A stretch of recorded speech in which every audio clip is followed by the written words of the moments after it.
You know, there's a lot that's going on that needs to be worked through, but there isn't acknowledgement, in part because it's so difficult to talk about, so difficult to find language to actually articulate what's going on. You know, people, there is the rage, you know, the anger that you talk about, and the conversation about where does it come from. And there's also this sense of these kinds of responses. You know, you say something about, you know, white people should think before they speak, and then you get a deluge of social media anger, you know, thrown at perhaps a white person who made that statement. There's this difficulty in actually engaging and hearing, because it's all happening at a deeper level and difficult to articulate. And that is what scares me. And with that, our panel is here. The panel is here. They are really wanting to engage. We all wanting to engage and hear from you. Whatever is on your heart, as I said at the beginning, no voices are silenced. We want to hear what's on your heart and what people and on your mind. So please engage with our panel. We have about 25 minutes before we break for something to eat. So you can just extend yourself knowing that you will be nourished afterwards. So we invite you at this point. There's a microphone. Tumi has the microphone. Here's the first one, Tumi. Thank you. So and then you'll be the second one. Yeah, so quick. No, thanks. I'm Amar. So I just wanted to latch on to what the young lady mentioned about, the white people must shut up now.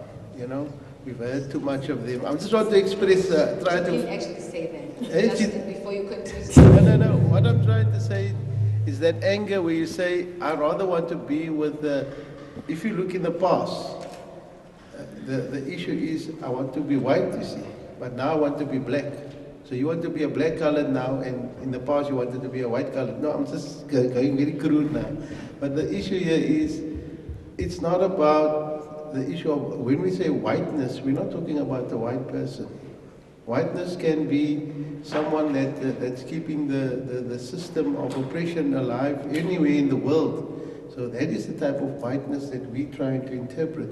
So when you're now saying when she says that the white person must now give me a time so that I can think the way I want to think, is she referring to the so-called physical color of white, or is she talking about whiteness?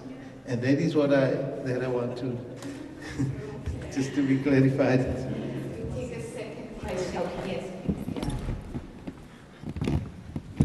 On the same issue, I just want to say that we don't need permission from anyone.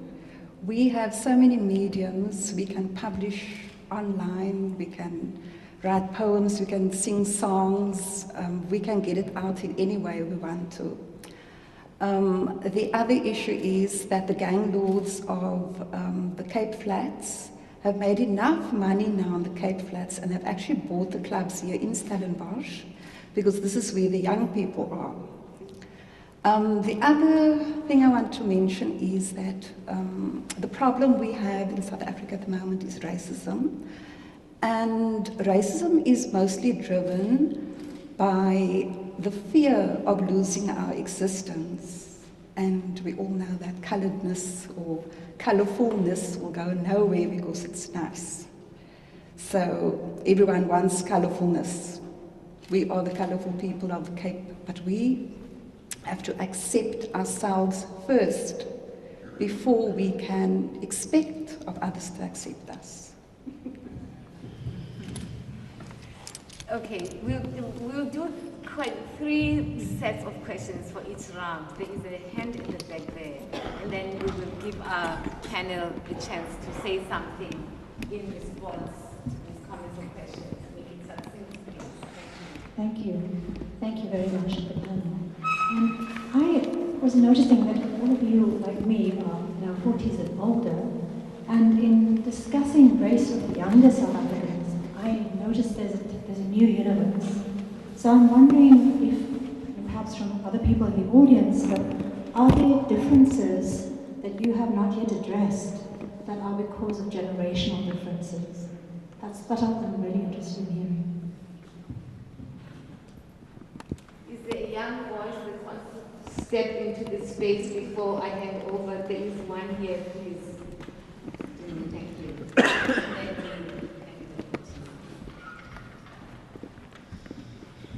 you. I think basically I just wanted to, as a young voice, maybe something that wasn't addressed, and I think it's just to do with culture. I think I just actually want to thank you, sorry I forgot your name, for what you said about the school. I actually went to the same school as you. I matriculated 4 years ago, and I think what's nice to know is that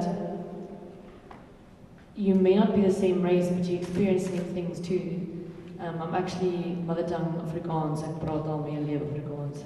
And I had to do the same. I had to fit into an English environment and ended up not even having an Afrikaans accent when I speak because I had to put on a different face. And I think what was nice was that even though the color of our skin is not the same, and because we have such diverse cultures, we can still almost experience the same thing by having to be different to be accepted. Can you take us, yeah, and then, yeah.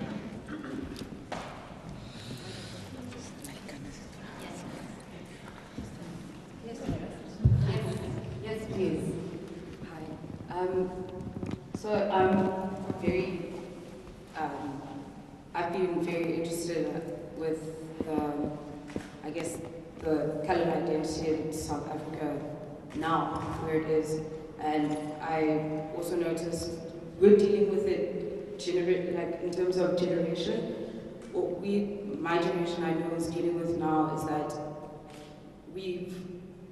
Black people tend to also come disrupt, well, not disrupt, but take up space within colored communities and their dialogue, because what seems to be the case is that often we don't understand that you have things to deal with, and we also have things to deal with, and then we just end up going at each other.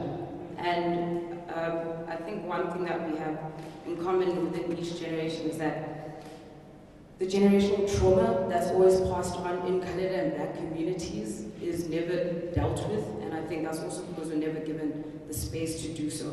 And quite often, when I try to raise it with older generations, I'm always shut down, because they say, we don't know the struggles that the older generation went through. We don't, but we are facing then the trauma that you felt is being passed on down to us, and we can't work through it because you were also not able to.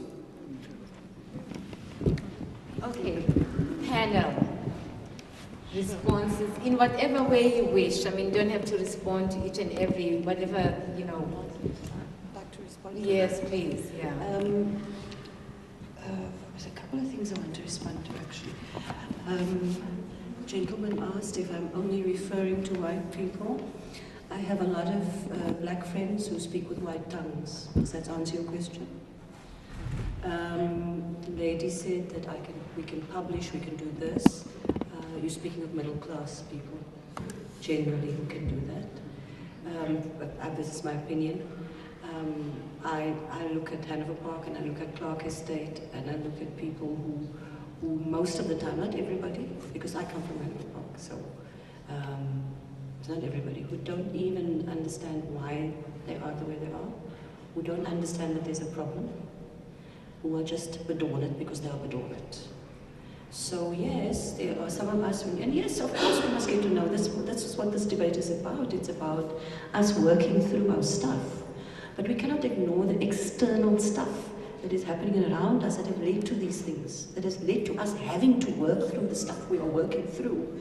You see, it exists. It isn't something that's suddenly gone. It is still with us.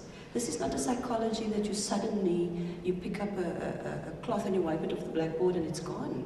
It doesn't work that way. It's serious.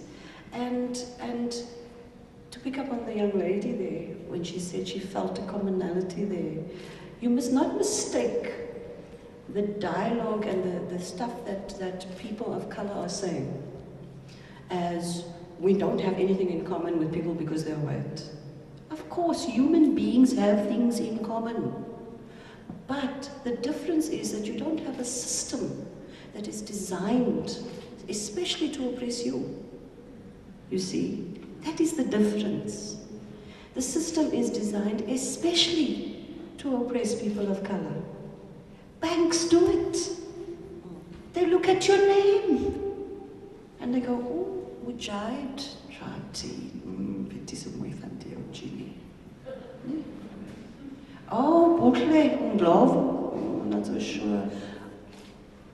You see, so it's not about not having commonalities. There are lots of people of color who speak with white tongues because what has happened in the New South Africa is that people have assimilated. They've assimilated. They haven't transformed, you see. And we're aiming for transformation, real transformation. And for that, we really have to walk through the vomit. Thanks. I mean, also kind of partly in answer to your question, I think the most painful times are when, you know, when you're speaking to an audience and you're trying to talk about these issues and it's your own people that are just silent or completely they're just not supporting what you're saying because they've got their own agenda of upholding the system. And I think it's even more painful. You can kind of understand it when a person has a fairer skin, makes sense, and not every white person would do that, but when it's your own people, it's even more painful. And it's also that upholding part of that system too. But I just want to thank whoever, that young lady at the back, who spoke about taking up spaces. I really appreciate you saying that because it really, you know, I do find that, you know, when I notice young people especially, that again, in those spaces, it's the dominant voices that speak out and take up the space. And then some of the young coloured kids, because they feel so like misfits, basically, because they're going to talk about gangs and drugs and being raped and all the bad stuff that goes on every day that we have to deal with. It almost like contaminates this space. And I feel like that's, you know, even when I talk about my work, I feel like I have to hold back because I'm going to contaminate other people's pure lives. But we've got to make space for holding that. Even, you know, when we're dealing with gangsters, yes, they do terrible things. But if you work with them, you look beyond that, you do see that vulnerable boy who's crying inside because you've got to understand where it comes from and start to see them as human beings, not